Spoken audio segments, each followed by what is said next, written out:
নমস্কার, সুন্দরবন ডায়েরিতে আপনাদের সকলকে স্বাগত জানাচ্ছি। এখন রয়েছি নতুন জায়গার এখানে। আপনাদের আগের পর্বে বলছিলাম যে ওই পাইলিংয়ের জন্য গাছ নিয়ে আসা হবে। তো গেছিলাম প্রথমে পুরনো বাড়িতে, এবার ওখান থেকে চলে এসেছি নতুন জায়গার এখানে। আমার সঙ্গে নিহাদ্দা, সুরঞ্জন ওরা আছে, আর ভ্যানে করে ওখান থেকে কাঠ উঠানো হয়েছে। ওখান থেকে এনে এখানে রাখা হবে। আবার একটু চেরাই করার আছে, কাঠ কাটানোর আছে, তো সেটাও করতে হবে। এখন এখানে থাকবো বেশ কিছুক্ষণ, তারপরে বাড়ির দিকে যাব। ওদিকে সুস্মিতা, সোনামা আর বাবা রয়েছে বাড়িতে। সৌরভকে তো স্কুলে দিয়ে এসেছি কিছুক্ষণ আগে। তো আপনারা দেখতে থাকুন দ্বিতীয় পর্ব, আশা রাখছি ভালো লাগবে। যারা নতুন দেখছেন চ্যানেলটি সাবস্ক্রাইব করে পাশে থাকবেন। ওই যে এখানে যে জল রয়েছে, যে জায়গাটা ঠিক ওই সোজা উপরে একটা পিলার রয়েছে, আমাদের সীমানার পিলার। ওখান থেকে একটুখানি বাঁ সাইড চেপে আর এখান থেকে একটা পাইলিং তোলা হবে, তুলে তারপরে মাটি ফেলা হবে।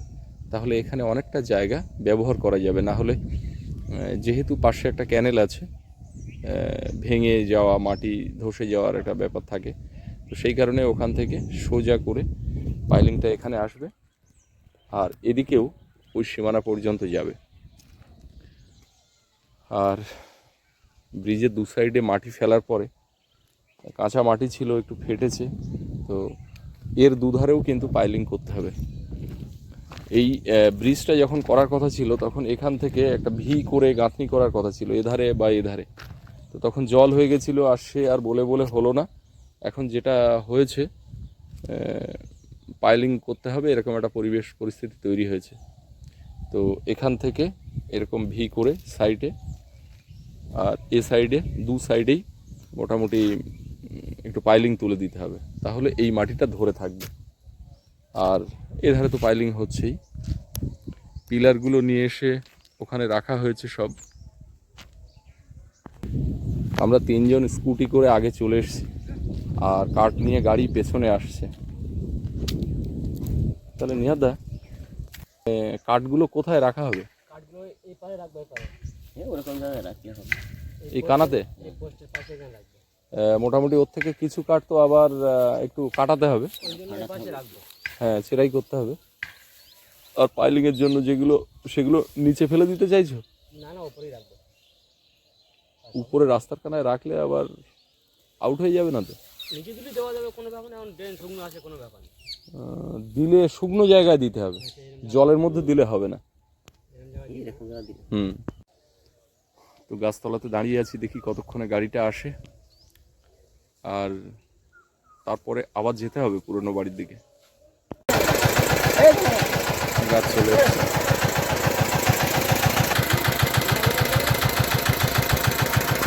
হ্যাঁ, ভালো আছো? ভালো আছি। তুমি কেমন আছো? আমি তো আছি মোটামুটি।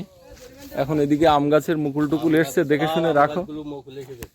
আটির গাছগুলোতে মুকুল এসছে, এইটাই সব থেকে ভালো লাগার। এই দেখুন, এগুলো কিন্তু সব আটির গাছ, আপনাদের আগে দেখিয়েছিলাম। সব গাছে মুকুল ঝেড়ে বেরোচ্ছে। হ্যাঁ, শুকনো গাছেও তাই। এদিকে একটা নতুন গাছ, এই যে মুকুল বের হয়েছে।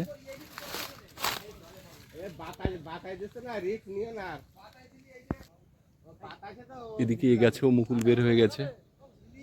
আর সজনে গাছ তো একদম ফুলে ফুলে ভরে গেছে পুরো।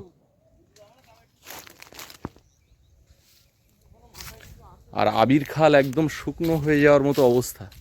তো চলুন আবির খালের দিক থেকে একটু ঘুরে আসি।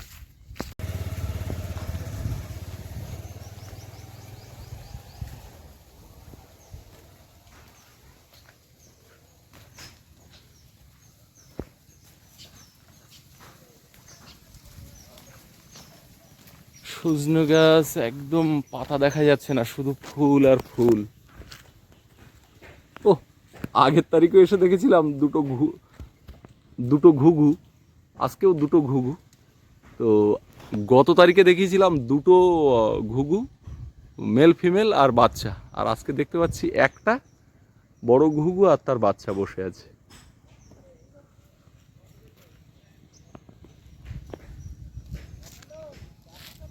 সজনে বের হয়েছে, ছোট ছোট দেখতে পাচ্ছি, ক্যামেরায় ধরা যাচ্ছে না হয়তো, কিন্তু আমি খালি চোখে দেখতে পাচ্ছি ওখানে ছোট ছোট সুতোর মতো সজনে বের হয়েছে।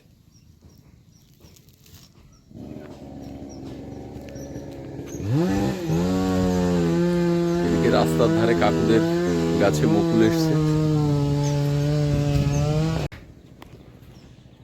জামরুল গাছে হয়ে রয়েছে, ওদিকে ফুল হচ্ছে, এদিকে ফলও, আর এদিকে তো আমের মুকুল দেখার মতো হয়েছে।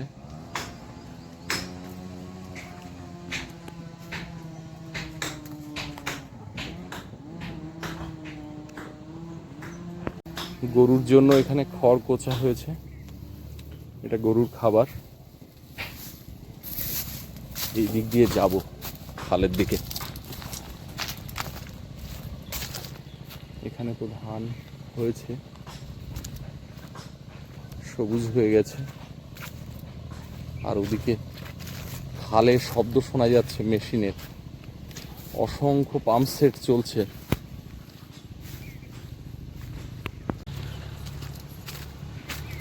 যে আবির খাল জলে কানায় কানায় পরিপূর্ণ থাকে, সে আবির খাল এখন একেবারে শূন্য হওয়ার পথে। অসংখ্য পাম্প সেট দুধারে চলছে, জল উঠিয়ে নেওয়া হচ্ছে দুধারে। আর সব থেকে যেটা খারাপ দিক সেটা হচ্ছে খালের জল চাষের জমিতে যত না নেওয়া হচ্ছে, তার থেকে বেশি করে পুকুর যাদের রয়েছে, পুকুর বা ডোবা খানাখন্দ যেখানে যা আছে, সকলে পাম্প চালিয়ে সেখানে জল ভরে নিচ্ছে।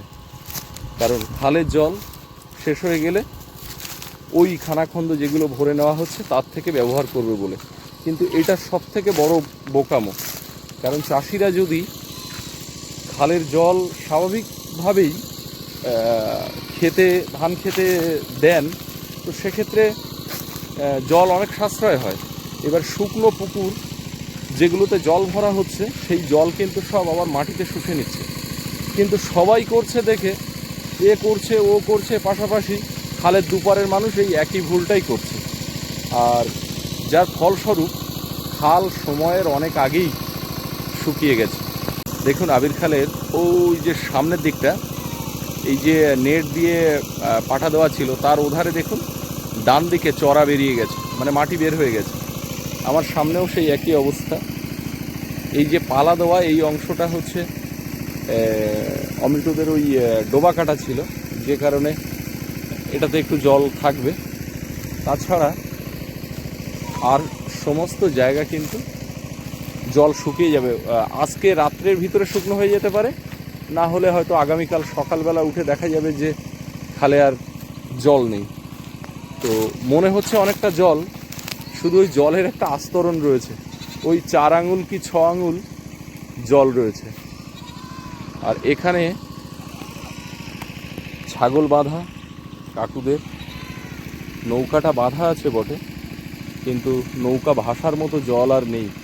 এখানটা গর্ত কাটা ছিল বলে এখানে একটু ভেসে আছে। কাল সকাল থেকে আর এই খালে ডিঙি নৌকাও চলবে না। ওদিকে জল কমে যাওয়াতে মাছ ধরছে। দেখুন খাল দিয়ে যে হাঁটছেন ওনাদের কিন্তু একদম মনে হচ্ছে ডাঙা জায়গা দিয়ে হেঁটে গেলে যেমন হয় সেরকম। এই সমস্ত জায়গাতে কচুরি পানা ছিল, সেগুলো সব শুকিয়ে গেছে। আর পাম্প সেট দেখুন অসংখ্য খালের দুপারে। খালটা অনেকটা দীর্ঘ, কিন্তু খালের দুপারে অসংখ্য মানুষ এই পাম্প চালিয়ে জল সব জমিতে জানা দিচ্ছে, তার থেকে বেশি করে পুকুরে ভরে নিয়ে জলটাকে অপচয় করছে। এখানে আর থাকবো না, পুরনো বাড়িতে এসেছি, সঙ্গে আরও লোকজন রয়েছে। তো এখান থেকে কিছু মালপত্র নিয়ে যাওয়া হচ্ছে নতুন জায়গার ওখানে, আপনাদেরকে যেটা দেখালাম। তো এখন আবার ওদিকে যাব, ভ্যানে মালপত্র ওঠানো হচ্ছে, নিয়ে চলে যাব। এদিকে সব ধান রোয়া আছে, এগুলো অনেকটা পরে রোয়া। এই জায়গাটা নিচু, এমনি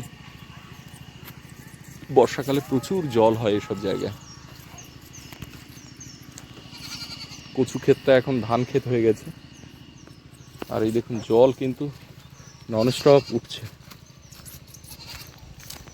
আর এখন যত পাম্প চলছে কোনোটাই ধানে যাচ্ছে না, সবই যাচ্ছে কারো না কারো পুকুরে। গোয়ালে গরু বাঁধা, আর সামনেই গোবরের ঢিবি, খালে পাতা জাল সব এই যে টাঙানো আছে। অমৃত, ঘরের ভিতরে কাজ হচ্ছে। হাতের কি অবস্থা? ইট ভাঙতে গিয়ে হাত ফেটে ফেলেছে।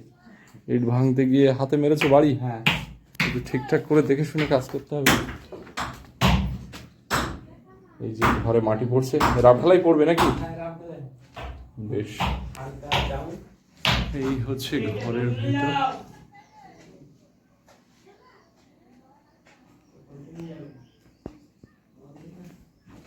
এদিকে জানালা,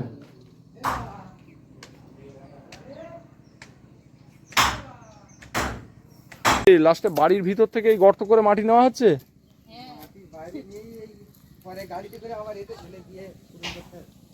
হলেও বই মাটি কিন্তু কিছু করার নেই ঘরের কাজ।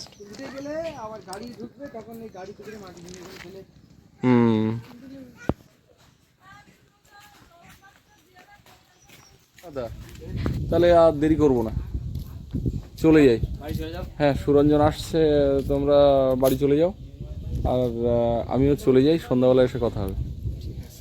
নতুন বাড়ি পুরানো জমি, পুরানো বাড়ি নতুন জমি, সব জায়গা ঘুরে ফিরে ওদিকের কাজ কিছুটা গুটিয়ে এখন আপাতত চলে এলাম সবাই। ভ্যান নিয়ে গেছিলাম, ভ্যানও আসছে পেছনে। আমি এখান থেকে বাড়ি চলে যাব। আর সকালবেলা থেকে কিছু খাওয়া হয়নি, গিয়ে একেবারে খাওয়া দাওয়া করতে হবে, বেলাও হয়ে গেছে। বাড়িতে এসে সকাল সকালে স্নান করে নিয়েছি আজকে, কারণ প্রত্যেক দিনই ওই সন্ধ্যাবেলা স্নান করতে হয়, তো আজকে একটু আগেই করলাম। আর এদিকে সকালবেলা বলছিলাম আপনাদেরকে যে আমাদের রোড লাইট লাগানো হচ্ছে, তো সেই কাজকর্ম এদিকে ওরা দুজন করছে। তো এখন স্নান করে উঠে ওদিকে যাচ্ছি, দেখি কি কাজকর্ম হচ্ছে, চলুন দেখা যাক। এই যে পাইপ ফেলেছে দেখতে পাচ্ছি, এর ভিতর দিয়ে তার যাবে। আর এদিকে মাটি খুঁড়েছে, মাটির তলা দিয়ে খুব বেশি ডিপ করবে না, অল্প করে একটুখানি তলা দিয়ে যাবে। এখান থেকে তারটা এপার ওপার করা হয়েছে দেখছি।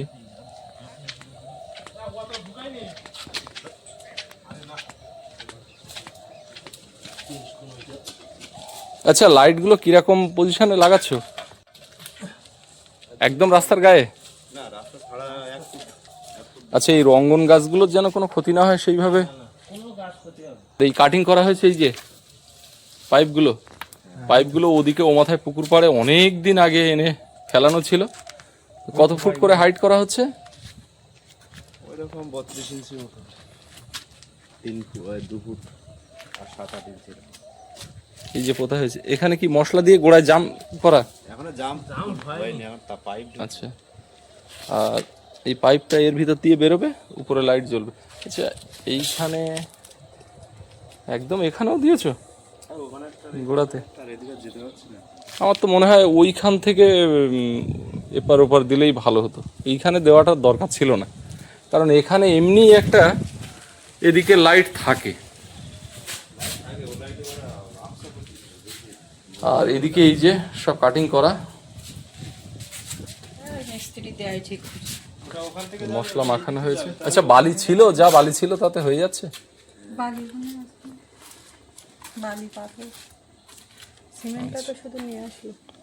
সিমেন্ট সেই যে ব্রিজ ঢালাইয়ের সময় আনা ছিল,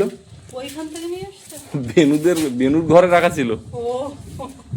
যার ঘরের মাল সেই এসে কাজ করছে, সেই আবার নিয়ে এসছে গিয়ে। ভালো আছে, প্যাকেট সিমেন্ট না, প্যাকেট সিমেন্ট তো। ও আচ্ছা, ওটা কি? ওই পেছন দিকে পাইপটা খোলা আছে নাকি? ওই যে একটা, ও আচ্ছা। আর এই যে ওই ল্যাম্পের লাইট এই লাগছে রেডি করা। আজকে মোটামুটি 2টো ল্যাম্পে তাহলে আলো জ্বলছে। আর মিটারের কানেকশন দিয়ে দিয়েছে। বেশ বেশ, তাহলে ওই নাড়ি ভুঁড়ি তার জড়ানো ওই কল আর থাকছে না। না, শুধু এবার রোড লাইটটা একটু পরে খোলা হবে, এটা কমপ্লিট না হওয়া বলতে ওটা এখন থাকবে। না, ওটা থাক কদিন। এতক্ষণ তো আপনারা দেখলেন, আর এখন কিন্তু একদম পড়ন্ত বিকাল, সন্ধ্যার আগ মুহূর্ত। এর মধ্যে অনেক কিছু হয়েছে, রান্না খাওয়া শুরু করে। সৌরভ তো স্কুল থেকে আসলো, ও আবার চলে গেছে খেলতে, এক্ষুনি চলে আসবে, আজকে আবার টিউশন আছে। আর এই পড়ন্ত বিকালে সব কাজ সেরে যেটা হয় সোনামাকে নিয়ে ঘোরাঘুরি করা। আর ওই যে এদিকে এসেছিলাম, দেখছি পিছনে ওই নতুন মিটারে আলো জ্বলছে, তা কাছে যাইনি। আমি বলছি এবার এখান থেকে এখানে মিটার উঠবে, মানে কত কি বিল হচ্ছে, এখান থেকে একটা আসবে, আবার ওদিকের ঘরে যা ওইটা হবে। ক্যান্সেল করাবো এবার। ওখানে কেউ না থাকলে তখন সেইভাবে তো আর হবে না, এখন বর্তমানে যা এখন ব্যবহার হবে এই সেটা তো- মিটারটা খুলে নতুন বাড়ি নিয়ে যাওয়া যাবে কিনা ইলেকট্রিক অফিসে ফোন করে জানতে হবে। গেলে সে সুবিধে হবে। আর না হলে নতুন অ্যাপ্লাই করতে হবে। কালকে একটা বিশেষ দিন, সেটা আপনারা অবশ্যই জানতে পারবেন। তো প্রচুর একটা কাজের চাপ আগামীকাল, তো সেই জন্য আজকে যতটা পেরেছি খেয়ে দিয়ে একেবারে গোবর মাটি দিয়ে মেজে ধুয়ে যতটা কাজ বিকালবেলা, আগামীকাল সকালের কাজ এখন কিছুটা এগিয়ে রেখেছি। আর ওর বাবা ওদিকে রেখেছিল সোনামাকে, কিন্তু কান্নাকাটি করছে, ও তো বেরোবে। এই আমি পর্বে নিয়ে আসলাম। সোনামা প্রথম দেখা দিল গাড়িতে বসে। তুমি পিছিয়ে বেরু যাও, একটা করছো? জিনিস লক্ষ্য করো, এই ফুলের পাশ দিয়ে যখন যাবে ও তখন কি করে তুমি দেখো। বেরু করছো? বলি বাবুলি, আমার সোনামা তোমার গাড়ি দিকে গাড়ি নজর তো এখন করে কিনা, এই গাড়িতে ফুলের করে দিকে বেরু বেরু ঝুঁকছে। করছে। এই ডান পাশে ঝুঁকে যাচ্ছিল, এখন চোখ নেই। এগুলো কি ফুল? এগুলো এইগুলো এইগুলো এমা এদিকে কি, এই তো এদিকে এদিকে, এই তো এই তো। তোমার দিকে নজরটাই এই তো। না হলে ওই এইভাবে ঝুঁকে পড়ে ওইটা নেবে বলে গেছে। হ্যাঁ, এইবার ঝুঁকেছে, এইবার ঝুঁকেছে। কি ওইগুলো কি? এবার বলো ওগুলো কি নেবে? নেয় না, চলো চলো, ফুলগুলো চলো, চলো। বেশ অনেকদিন শোভা দিয়েছে, এবারে কিছু কিছু শুকিয়ে যাচ্ছে, তো তাও ওপাশে আবার নতুন কিছু আছে, পরে ফুল ফুটেছে। ছাগল কই, ছাগল, এ ছাগল, একটা পাখিও যদি উড়ে যায় টুক করে সেদিকেও তাকিয়ে থাকে। আর আমি একটুখানি ওর বাবার কাছ দিয়ে নিয়ে আবার ঘরের মধ্যে ঢুকতে যাচ্ছি, করে কেঁদে উঠলো, মানে তুমি আবার আমার ঘরে নিয়ে যাচ্ছ, আমার এবার বের করার, যেই না বাইরে বের করেছি হাসি। আর এর উপরে না প্রথম বসতে চাইতো না, মানে জোর করে বসাতে হতো, আর যেই আজকে বসিয়ে দিতে যাচ্ছি এখন অভ্যাস হয়ে গেছে, মনে করছি এবার বসলে তো ঘুরবো, আর তো অসুবিধা নেই আমার। আর ওই একটা যেটা আছে না ওই ওয়াকার, ওটাই করে করে ওরকম সকালে ঝুলে তখন বসিয়ে দিতে হবে, ওটা করে। কালকে ওটা বের করবে তো। হ্যাঁ, পা পেয়ে যাচ্ছে, ওটা করে করে হাঁটছে। এবার ও একা একা হাঁটবে, এমনিতে তো উঠে দাঁড়াচ্ছে আর ধরে ধরে এদিক ওদিক করছে। পায়ে একটা মোজা পরিয়ে দেবে, হ্যাঁ। দিয়ে ও মাটিতে হাঁটবে।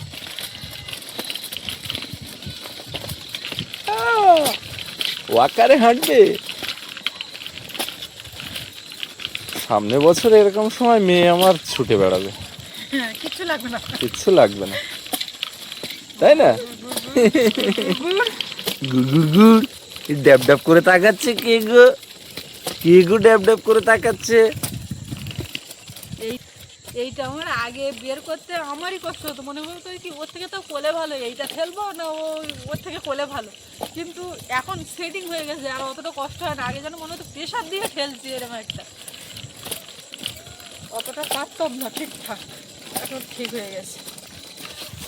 আর সৌরভ তো ইজি চালায়, আর এখান থেকে যখন যায় ঝনঝনে একটা আওয়াজ হয়, আর আমি ঘরে থাকি আর বকি, কিন্তু নর্মালি ওটাই যায়। খেলা হয়ে গেল, হ্যাঁ, খেলা গেছে। চলো। এই তো বুনু এসে, বুনু কই? বুনু কই? এই এটা কে খাবে গো? এদিকে ঠাকুরদাও তো এসে গেছে। হ্যাঁ, এই বাবু এই না, বাবুর খাবার নাও। এই বুনুর খাবার বুনু নিয়ে নিচ্ছে, বাবু না, দাদার খাবার দাদা নাও। ওর মধ্যে গন্ধ পাচ্ছি আমি। এর ভিতরে দাদার কি খাবার? দাদার পার্মানেন্ট খাবার। খায় না। এরকম ধরনের গুলো খায় না। না, ওই লোক এই মাছটা এই যা। আচ্ছা ঠিক আছে, রাখো, আমি পরে দেখছি। টমেটো, শশা নিয়েছো? না, শশা কিলো, লেবু বাবারে 5 টাকার নিচে লেবু নিবো মা, তাই 6টা লেবু নিয়েছি। ভালো হয়েছে। পেঁয়াজ 2 কেজি বড় সাইজ নিয়েছি, যা নেছো নেছো। আর এই পান সুপারি আর এই আর সব বাজারে। আচ্ছা ঠিক আছে। আমি এবার যাই ওধারে, ছাগল পাল তুলতে হবে আমার, দেখি হাঁসের ঘর। ছাগলটা অন্যদিন ছাগল এইরকম কাছাকাছি থাকে, আজকে ছাগল ওই মাথায়। দূরে ঘাটে বাঁধে। ও মা, হ্যাঁ তোর খাবার হাঁটাকে খাবার দেবো না? ওই তো নিয়ে যাও। তোর পেটে দেবে?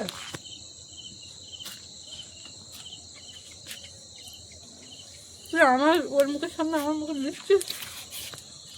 এই ওর কাছে একটু দে না। না না না না না দাঁতে লাগছে সবটুকু। দাঁতের এত সমস্যা থাকলে নাই বাবু খেতে হবে না। ওই সকালে যেমন ভাত খাবো না বলে চলে গেছিলে, এইটা নয় খাবো না বলে রেখে দাও। জুতো হাতে করে নিয়ে যাচ্ছে। ও বুট জুতো পরা, ওইটা ওখানকে খুলবে, খুলে পরবে। এই জুতোটা এই জায়গায় ছিল। তো এই সৌরভও ঢুকে গেছে বাড়িতে, ওর ঠাকুরদাও এসে গেল, এবার ওর বাবা বেরোবে। তো যাই হোক, আজকে এই পর্ব এখানে শেষ করব। তো আপনাদের কেমন লাগলো কমেন্টে জানাবেন। আর সবাই ভালো থাকবেন, দেখা হচ্ছে আগামীকাল। আর এতক্ষণ সাথে থাকার জন্য সবাইকে অনেক অনেক ধন্যবাদ।